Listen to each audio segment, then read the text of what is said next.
మండల పరిధిలోని గుండ్లపల్లి గ్రామానికి చెందిన సింధు స్వామి మరణించడం జరిగింది. ఈ సమాచారం గ్రామస్తులు తెలుసుకున్న ప్రముఖ సంఘ సేవకులు శివంపేట కాంగ్రెస్ పార్టీ మండల సీనియర్ నాయకులు పులిమామిడి నవీన్ గుప్తా బాధిత కుటుంబానికి తన వంతు ఆర్థిక సాయంగా 5,000 రూపాయలు అందించడం జరిగింది. వారి కుటుంబాన్ని అన్ని విధాలా ఆదుకుంటామని ఆయన భరోసానిచ్చారు.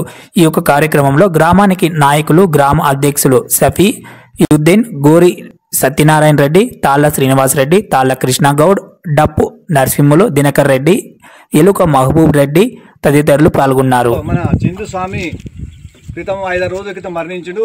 మేము ఆర్థిక సాయం చేయడానికి మేము అందరికి వినవం చేస్తే మన శివంపేట మండల మాజీ సర్పంచ్ అయినటువంటి నవీన్ గుప్తా గారు 5,000 రూపాయల సహాయకత పంపించిండు. అతనికి అందజేయడం జరిగింది. మరి అట్లనే మన చింతల వెంకటరామరెడ్డి పిఎస్సి చైర్మన్ అతను కూడా చెప్పినాము. అతను కూడా వచ్చి ఇస్తా అన్నాడు. వీరి ప్రభుత్వం పరంగా అన్ని విధాలుగా వీళ్ళకి అండగా ఉండి మళ్ళీ మేము రెడ్డిపల్లి అంజనేయ గౌడ్కు చెప్పినాము. మళ్ళీ ఆ తర్వాత మన నర్సాపూర్ కాన్స్టిట్యూన్సీ ఇన్ఛార్జ్ అయినటువంటి ఆవర్ రాజు గారికి కూడా చెప్పినాము.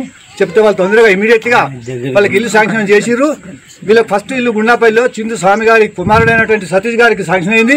వీళ్ళు తొందరగా కట్టుకొని మంచిగా ఉండాలని చెప్తున్నాం. మళ్ళీ ఎలాంటి ఆర్థిక ఇబ్బందులు ఉన్నా ఏమున్నా కానీ ప్రభుత్వం అన్ని విధాలుగా అండగా ఉంటుందని చెప్పి మేము మాటిస్తున్నాము. కాబట్టి వీళ్ళందరిగా సంతోషంగా ఉండాలని మేము కోరుకుంటున్నాం.